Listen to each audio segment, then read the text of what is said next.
And Man, you bitch niggas better ante up or elevate. I need 6-figure money, phone hella bucks and hella cake. Fuck boy, I been on dumb, shooting hella out, snake from a day. If not him, then kill his mama, make him feel his wrath in the hella way. I throw shots, put the out into his chest, watch as they swim away. Don't stop shooting till you down in your last breath, and then I skid away. This a hollow tip till you down in your last breath, and then I skid away. This a hollow tip. check it, gang. Welcome back, right? Another great episode always, man. Let's talk everything 414 podcast. But it won't be me doing the talking. It's Mayim Bialik. Shout out to Mayim Bialik. If you guys never heard of her channel, you need to really go over there, subscribe to it. Check her out. She got good info, good episodes, all the above. Now, this guy here, he's talking about breaking out of a mental prison. We're gonna let him dive deep into it, right? Let's do this.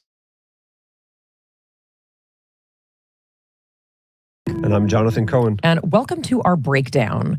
What are the prisons that we are entrapped in? You might not be thinking of a literal prison, but the prisons of anger, of shame, a lack of forgiveness, a lack of hope, a lack of joy. We're going to be speaking to someone today whose transformation from solitary confinement to the C-suite is absolutely inspirational. We're talking with Shaka Senghor, talking about his book, How to Be Free, a proven guide to escaping life's hidden prisons. And he's a globally recognized resilience expert. He's inspired leaders at global organizations. He's written 3 books, and we're going to be talking about how to be free. I don't know that I can communicate the journey that Shaka has been on, what he did to get into prison, what it was like to be there for 19 years, including 7 years in solitary confinement, and what inspired him to not only free himself, but teach others and guide others on how to free ourselves from the prisons that we keep ourselves in, sometimes without even knowing it. This is an unbelievable conversation. And for anyone who wants to imagine a life different than they're living right now, this is an episode that you can't miss. The carbon border adjustment mechanism is here, and costs are adding up. Contract terms, data gaps. Shaka Senghor. Shaka, welcome. Break it down. Hey, I'm so excited to be here. It's truly an honor. And thank y'all for having me. It's so dope. We're very eager to talk to you. Obviously, How to Be Free, a proven guide to escaping life's hidden prisons, has so many incredible nuggets of goodness, which we will get to. Yeah. You talk a bit about the framework of your story in this book, although this isn't your first book. For people who may not know who you are, I'm going to give you the opportunity to kind of lay it out for people so they understand the framework with which we're going to be talking about. Yeah, no, that's a great question. Who is Shaka Senghor? So I grew up in the city of Detroit, in a household that on the outside looking in, literally was like the model for like working class America, black, middle class America. Tree-lined streets, beautiful brick bungalows, and a community, a real community, before things changed. But on the inside of our household, there was just like a lot of physical abuse and a lot of emotional abuse. And when I was about 13 years old, I ran away, and I thought that, someone would see this little handsome, smart little kid and like take me in and just wrap me in the warmth that I believe all children are deserving of. And sadly and unfortunately, that didn't happen. And like many young kids, I found myself seduced into the drug culture, and specifically to like crack cocaine. This is when crack first like invaded the Midwest. We didn't even know what, I did not know. I was like a naive kid, but I don't think anybody in our community knew what, lay ahead of us and the devastation that would happen within that culture. But, first 6 months in, I experienced like all the horrors of the culture. I was robbed at gunpoint. I was beaten nearly to death. My childhood friend was murdered. And then I became addicted to crack cocaine. And that was one of the things when I look back on my life, because I talk a lot about resilience. I was able to quit that addiction just cold turkey, and largely because it was a very kid-oriented decision. I was like, I need to make money because I like cool sneakers, and I can't do that if I'm like smoking crack. So But I stayed in that culture, and then when I was 17 years old, I got shot multiple times. And when I got shot, I'll never forget what that experience was like of like waiting on an ambulance that never came, and my friend happened to take me to the hospital, and then going into the hospital and just being treated like, a car in a factory. They extracted 2 bullets, left 1 bullet in, patched me up, and like literally within a couple of days, I was like back in my neighborhood. And at that time, I didn't understand. I didn't have language for all the things that was happening inside of me. But I remember this moment, very vividly. A couple of days after I'm back in the neighborhood, I'm on crutches and still hanging out with my friends, and we were just like on a corner. And when I got shot, the shooter was driving a car, and so I'm hanging out on this corner, and a car is coming up the block, and I just remember my body just like shaking, and I'm like. And I can't tell my friends that like now, when I see cars, I don't think of like somebody just driving through the neighborhood. Like I feel all this anxiety. We didn't have language for anxiety back then, but Or PTSD. Or PTSD. And the worst thing that happened as a result of that is the story I started to tell myself, that I wasn't safe unless I had a gun. And if I found myself in conflict, I would shoot first as opposed to risking being shot. And 16 months later, I got into a conflict about 2 in the morning. This was July 1991, and the conflict escalated. And there was a moment where I turned to walk away, and I didn't. And I turned and fired what turned out to be 4 shots that tragically caused a man's death. I was subsequently arrested. I was charged with open murder, and I was sentenced to 17 to 40 years in prison.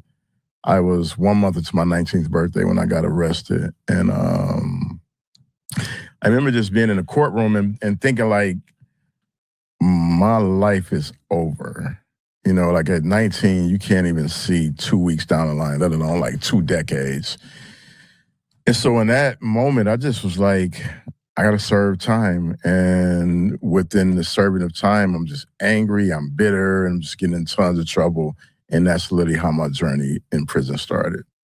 When you were shot, was there ever a thought of this is the time to try and pivot, or were there no options at that point for you to try and even turn away?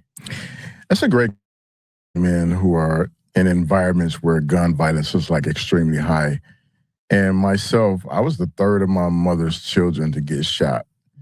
And I remember my older brother got shot. Like we had, it felt like a family crisis in that moment. And I think that was the last stage where I ever felt like gun violence felt like a crisis. And then it became normal. So like so many of my friends have been shot, have been murdered. And so in that moment, there was a couple of things that happened when I was in the hospital. Like I remember the officers coming in and being like, who shot you? And I was like, I don't know. I genuinely didn't know. If I knew, I definitely would not have said anything. Like I was living a very particular lifestyle. But their reaction to that like stuck with me. Like this just kind of anger and this kind of blame the victim. It's like, you're the reason why this has happened. I'm like, dude, I'm a kid. I got shot. I was 17 years old. And I wish there was an intervention at that time. I think if someone would have said, hey, you should talk to somebody, or here's somebody you could talk to, or here's what you're feeling and all the things. And maybe that would have been an opportunity for a pivot. But because it was just like, patch up, you're back in it. And I had already seen that playbook. My older brother was shot. I was actually in a car when my second oldest brother got shot. I was in the passenger seat. He was driving. This guy shot through the car window. And he was hit. And, and it was just like, he went to the hospital, patched up, and he was home in a couple of days. And so I wish there was a moment like that I can identify, but I don't see one in that story. There's one thing you talk about, and this is something that, those of us who feel very strongly that the system is completely broken and that prison is not any system of rehabilitation, and it actually creates more pain and suffering than even was occurring when people are sent in. One of the things you talk about is that your entire life is set in motion based on the worst decision you ever made. Absolutely. And I don't, this is the stuff that for many people, we hear about these things in the news, or you see it in a TV movie or a movie, and it's very easy to gloss over. But this is not just your experience. This is the experience in particular of men of color all over this country in particular. Absolutely. What does that mean when you are right about 19 and you have this possibility of being in prison for 40 years? How do you conceptualize that? Yeah, I conceptualize it in the most destructive way possible. It's like my life is over. So why not just further destroy what's left? Like I was certain that I was going to die in prison. Like that was a thing that I had just accepted, when I got that sentence. And, getting that sentence, there's this moment where it's almost like, you imagine like you had this file cabin, like this file cabinet of life, right? And you just have all these folders. And like, that's what it felt like. It's like, okay, let me close this folder. Friends are gone. Girlfriend is gone. I got a baby on the way I won't be there for.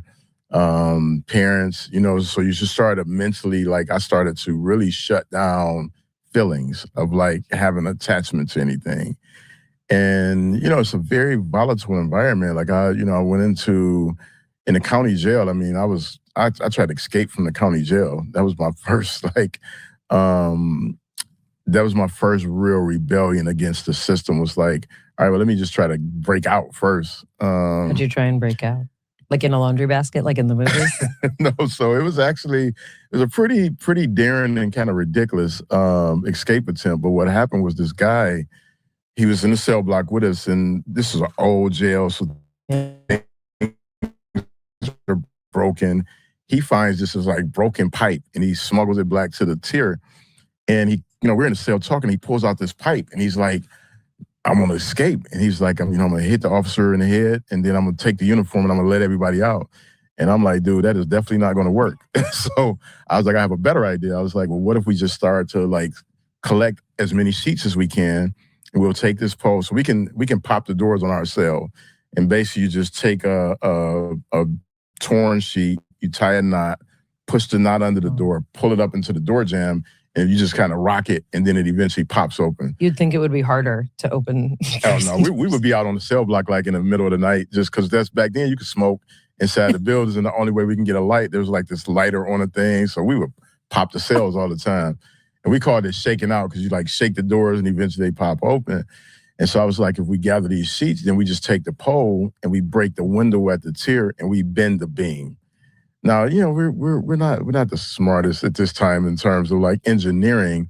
And so these beams are encased in like this aluminum looking thing, but inside it's like more beams. So we break the window out. First, we started breaking the window out, the glass, and then we started to bend what we thought was bending the beam. It was really just bending the casing. And there was a moment when I'm like trying to see if I can fit out, but the thing is not really bending. And then there's a beam of light that just hits the window. And you can hear, like, you can't really hear what this person is saying because we're so far up. But basically, we're busted. And so we all scramble back to our cells. And it took them probably about a half hour to figure out which cell block we were in we was trying to break out of. And they came in like gangbusters, snatching everybody out, roughing us up a little bit. And yeah, that was the attempt. When I got out of prison, I went back and I looked to just see like where we were at, like how far we really were up. Because we were on the 6th floor, but the 6th floor don't really actually start to like, because the building is, they don't count the other floors. So we probably was about 12 floors up. And I'm like, we definitely did not have enough seats. It's like, I was going to fall to my death. Like, it's ridiculous. Also, where are you going after that? That's the thing about being young is that your plans don't kind of extend super far. Yeah. Or have any like rational, processing there of like, oh, you're definitely, once you get out, you're getting arrested. My dad didn't work far, so I think I had ideas like, oh, I'll go and get the car from my dad and just be back in the neighborhood. But yeah, that didn't happen. So, yeah.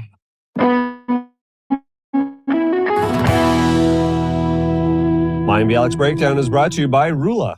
We believe that no matter how you handle emotional stress or any of the challenges that life throws at you, everyone can benefit from therapy. I know that I certainly have. Affordable and accessible mental health care should not be out of reach, but too often it absolutely is. And that's where most online therapy platforms fall short.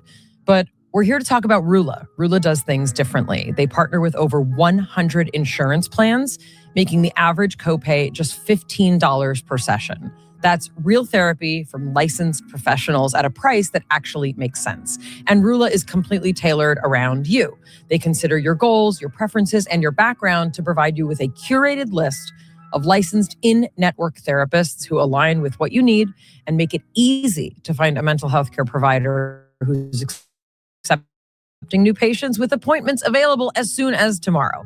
Plus, Rula sticks with you throughout your journey, checking in to make sure your care is helping you move forward. Thousands of people are already using Rula to get affordable, high-quality therapy that is actually covered by insurance. Visit rula.com/break to get started. That's RULA.com/break. You deserve mental health care that works with you, not against your budget. My MBLX Breakdown is supported by IQ Bar, one of our absolute favorite snack, hydration, and coffee sponsors. IQ protein bars, IQ hydration mixes, and IQ Joe mushroom coffees are the delicious low-sugar brain and body fuel you need to win your day. And the Ultimate Sampler Pack is a great way to try all of the IQ Bar products and flavors. You get 9 bars, 8 IQ Mix sticks, and 4 IQ Joe sticks, packed with clean, delicious ingredients that keep you physically and mentally fit, like magnesium, lion's mane, and more. There are plenty of flavor combinations to choose from: mint chocolate chip protein bars, blueberry pomegranate hydration mixes, to vanilla spice coffee, even limited edition and seasonal flavors too. When IQ Bar sent us their Ultimate Sampler Pack, one flavor that stood out to me was coconut chip, because that's kind of my speed. Jonathan likes all the flavors. I especially like the mint chocolate chip. That's really, really good. But yeah, there's never a bad flavor in there. And IQ Bar is super easy as an on-the-go snack. It satisfies hunger with no sugar crash, and it's super easy to just throw in your bag. Right now, IQ Bar is offering our special podcast listeners 20% off all IQ Bar products, including the Ultimate Sampler Pack, plus free shipping. To get your 20% off, text BREAKDOWN to 64,000. Text BREAKDOWN to 64,000. That's BREAKDOWN to 64,000. Message and data rates may apply. See terms for details. So you've described the first years of your incarceration as kind of a continuation of a lot of the turmoil and pain and suffering and all of the things that this book teaches us to be free of. Can you explain a little bit about what those years were like? And also, you spent a significant amount of time in solitary, which is something we also talk about as, obviously inhumane and completely antithetical to anything that one would be trying to achieve in terms of rehabilitation. Can you talk a little bit about those years? And then I want to get to sort of this turning point where things started to shift. Yeah, I mean, the early years I went in, I was rebellious. I was getting into all type of trouble. I accumulated, I think, a total of 36 misconducts, like within my first 5 years. And they range from everything: dangerous contraband, drug trafficking, assault on inmates, assault on officers. I was just like in the thing. The first prison I went to was called the Michigan Reformatory, but it was called the Gladiator School. So every day there's a fight. Every day somebody's getting stabbed. It's a very volatile environment. And just being thrown into that world of chaos was just like, all right, I got to survive. Like, it's either lion or lamb, which one you want to be. And so, just got into that space of conflicts and, basketball courts, always fights, always happening. But within that first year, I had what I call like my first miracle, where I met these, I had my security level increased to maximum security. So I turned 20 years old in maximum. I'm like one of the youngest guys at the prison. At the time, the warden is just like, you're so rebellious. You're like, you can't even get a job here. You're just like, you always into something. But I can go to the library. And so I would go, I was researching like how to appeal my case. And then I met these older gentlemen, and they're the most incredible mentors that I've ever had. And they were serving life sentences. And they would say to me, like, you're going to get an opportunity to get out one day. And I would be like, go on here. What are you talking about? Like, I'm 19. I'm never getting out of this place. And they were so strategic and so just like their ability to figure out a way to reach young people was just unparalleled. And how they got to me really was through books. I had met this one guy, and he had wrote a book. It was like 12 pages, handwritten book. It was the most fascinating story about just his neighborhood. And it was, it was familiar to me. And he was like, go to the library and look up Donald Goins, this writer who writes these gritty city books. He served time. He had actually served time in Michigan, and he is from Detroit. So I go over there and I get these books, and mind is just blown. They're super graphic. They're super inner city, but it has a lot of social commentary. It has a lot of this kind of underbelly, and they were like short reads. Like, the books might be 200 pages. You read them in a day. But these men, they started to challenge how I thought about life. And they would give me books, and then when I would come back, they would just like ask me a question. They was like these intense interrogations. It was a book club. Yeah, basically. And part of it was that they didn't think I was reading all the books because I read fast. And so, what I tell people is that I was super lucky to be literate in an environment where the average reading grade level was 3rd grade. And I think there was something about that was intriguing to these guys, that I was one of the young men who could read. And we would have these intense debates about everything: culture, world history, philosophy. But I was still rebelling against myself. I had read Malcolm X's autobiography, and that was like one of those moments of like, there is a possibility that there can be something different. But I just wasn't ready. Like, I was so hurt. I was so just disappointed with my life outcomes. I never imagined that I would be in prison. In my conscious mind, I never thought like, oh, my life would end here. And so I got into a ton of trouble, but there was all these little moments where something was happening to push me towards something different. And I was just fighting it. I was fighting it though, kicking and screaming. It's kind of tell people, it's like the cartoons. Remember, you had a angel on one shoulder, little devil on one shoulder, and Malcolm X was kind of like that. That angel was like, yo, you can actually have a different life outcome. But the old me was like, nah, I'm sure I'm going to die in this environment. There's so many statistics here that I think are important. 3 out of 5 incarcerated individuals are illiterate. This like breaks my heart. 70% of people in prisons read below a 4th grade level. Those who remain illiterate have a 70% chance of returning to prison. Only 6% of the people behind bars are receiving reading education. People who gain literacy in prison have a 16%, am I pronouncing this right? Recidivism rate? Yeah. So that means the more literacy, right, you have, the less chance that you will end up back in prison. Absolutely. And I think most importantly, 70% of banned books are educational or self-help. Yeah. And it's funny because my son's school this week is doing a book drive for women in prison. Oh, wow. And I was looking at the list and I was thinking like, these are the books I want, to be able to send to empower women. But the notion also that there are so many books that they have decided should not be given is astounding. I love that not only reading, but writing was also sort of part of your transformation. Yeah. Before we get there, though, tell us about some of the kind of the aspects of solitary confinement, what that sort of challenged in you and what it brought out in terms of this transformation you underwent. Yeah, it is what I describe solitary confinement as the most barbaric and inhumane thing that we allow to happen on our watch consciously. And largely because we've looked away from it, whether, we're aware that we're looking away from it or whether it's just been concealed from us in such a manner to where we don't even know what actually happens. And so it's one of the reasons I've written extensively about that experience. I spent a total of 7 years in solitary confinement. The longest period of time was 4.5 years straight, from 1999 to 2000. I think it was 2004. And it was the hardest part of my life to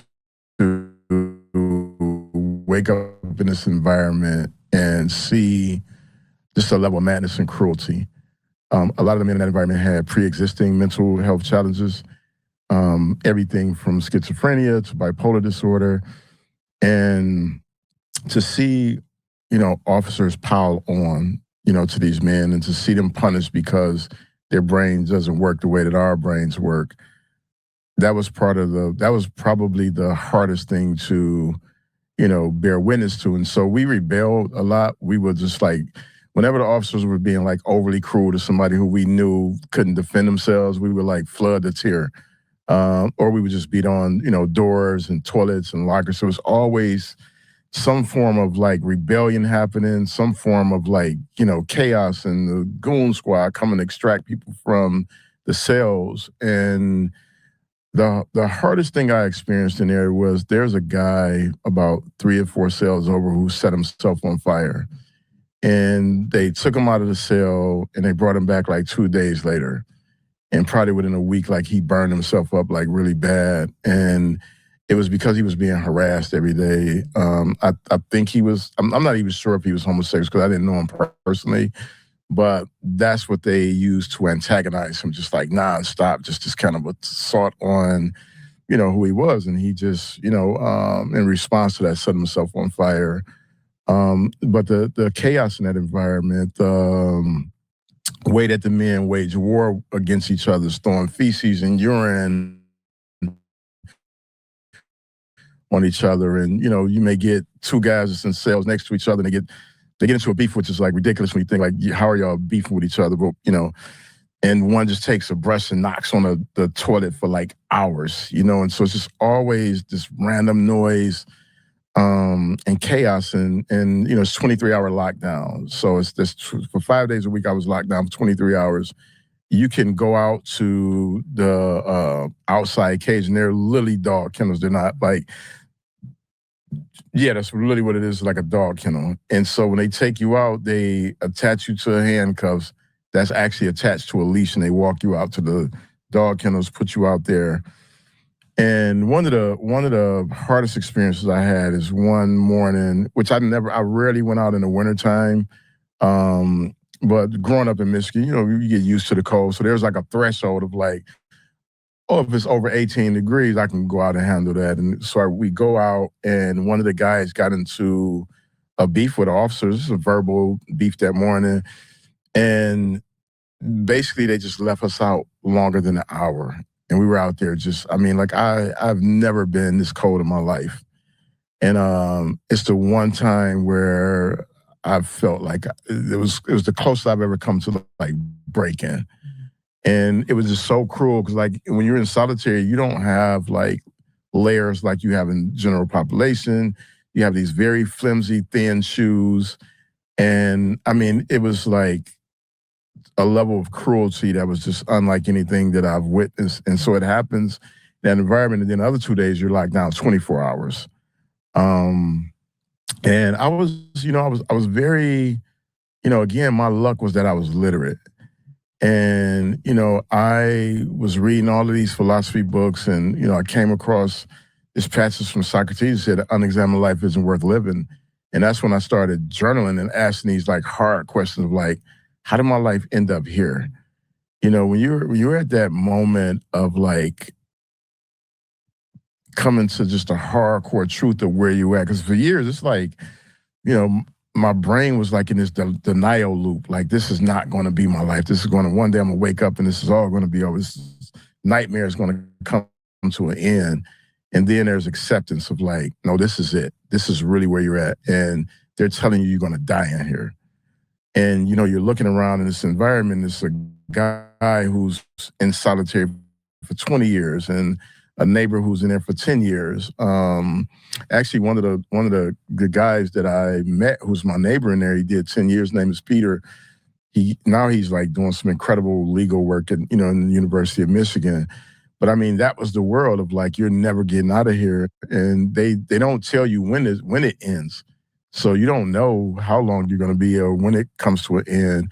And it's that instability beneath your feet where you can't even just grasp onto like, okay, if I'm working toward 90 days, I can put a plan together, or if it's a year or 2 years. And so you're just in this, limbo, and that was the cruelty of that and what it does to you as a human being, the inability to communicate. Like we would have to lay on the floor, and I would lay on the floor and talk beneath the floor to like my neighbor. And sometimes I would like pop the electrical socket and I could talk to the guy downstairs. And some guys would just take all the water out of their toilets and then you can talk through the toilet to different cells. So that was like our communication system. And it was really one of the things that spoke to the desire as humans to actually connect. And so we would find ways. We would figure out, how do we talk? How do we exchange letters? We would make fish lines to like send letters down the hall, and basically you take all the string out of your underwear or your socks, and then you attach it to like a toothpaste tube that you squeeze all the toothpaste out, and then you wet some toilet paper, put it inside there, smash it down, let it dry, and then you just slide it up under the door. And it's funny because like you really start to get good with like geometry because you got to learn how to angle a thing, and it's all these different ways. But that's how we communicated. We figured out how to connect, as humans. And I remember, so I had the last cell, and there was a guy next to me named Pito, and it was like he was very smart. He was very knowledgeable, Puerto Rican guy. Knew a lot about, his history. And so we would like literally lay on the floor and I would talk to him about culture and hip hop and poetry, and he would try to teach me Spanish. And then I started to set my days up where I would structure my days like I was at a university. And so I would just like study world history in the morning. I would study philosophy. Then I would, and then I would write the rest of the evening all the way until like, late. And that's how I was able to navigate it. It took time to get there, having a structured day, figuring out like, okay, this is my exercise period. This is my study period. This is my writing period. And I know I wouldn't have survived that without being literate. I'm 100% positive that I would have went crazy in it like anybody else. And there was one thing that even being literate, I don't think that's enough, is being aware. And there's a book called Cages of Steel that was written by these two professors. And I remember reading this book, and there's one section where the psychiatrist is explaining what locking someone in a cell does to them. And this is at the time, I think they were designing the maximum security prison in Marion, I think it's in Illinois. But he lays out this list of probably about 40 or 50 behaviors that happen the longer you keep somebody in prison. Hallucinations, the inability to just have a normal conversation because you're talking from behind a steel door. And it was just all these things that he laid out. And so when I would feel any of those things arising, I would just grab a book.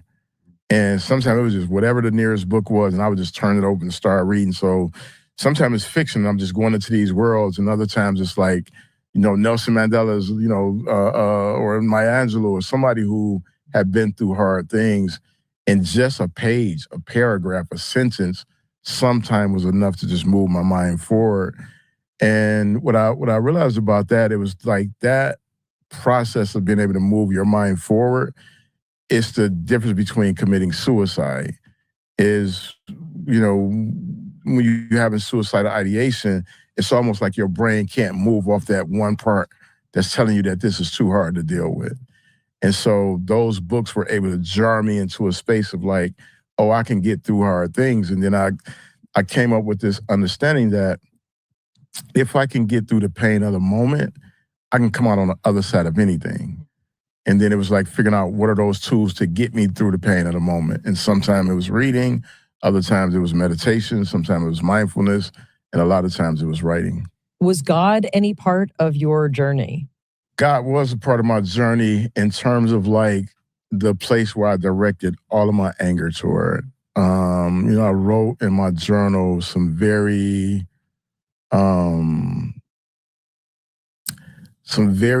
deep thoughts about how I felt this contradictory idea was that there was this all-seeing power that would allow lives to be trapped into these environments. And I had always had like this very conflicted relationship with the idea of God as good. And it stemmed from my childhood. Like, my mother would go to church on Sunday morning and then beat us on Sunday night. And so it was just like, okay, if this is like what God is. Like, I don't want any parts of that.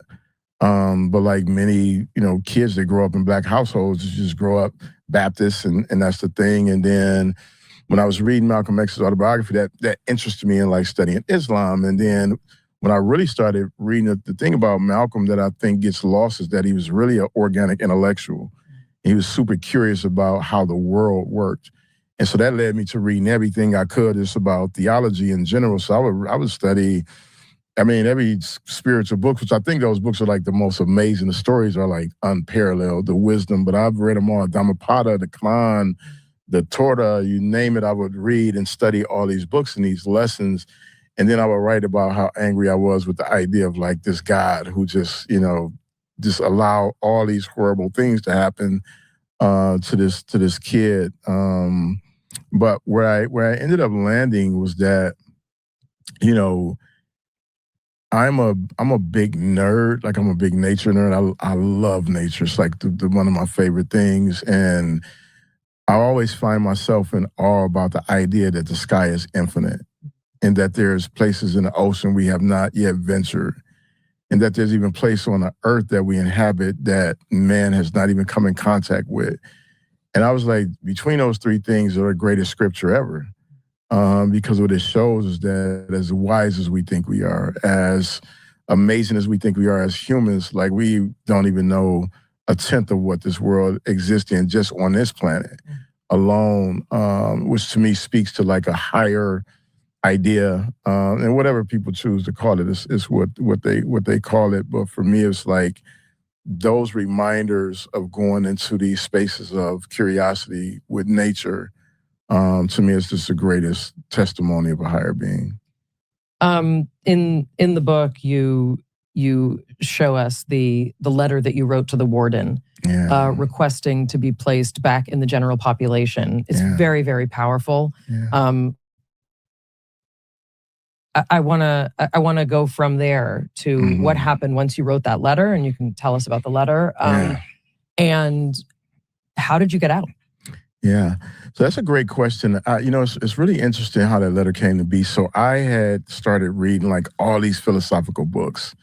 And one of my favorite books of all time is James Allen, As a Man Thinketh. Basically what happened is I had this moment where I call it like my ride or die moment, where I started journaling. And I wanted to answer that essential question, how did I get here? And I went back and I started to write out all the harms that ever happened to my physical body. And it was mind-blowing. Like the molestation, the attempted molestation, the physical violence, just all these things. And I started to reassign. I let him chop his piece, man, gang, because look, everything he mentioned is a mental prison. That's a mental prison on itself. A big prison. At the end of the day, don't nobody want to be locked in that mental prison, right? Everybody right now today is locked in a mental prison, right? Everybody is. So you got to get out of it. And let me share this.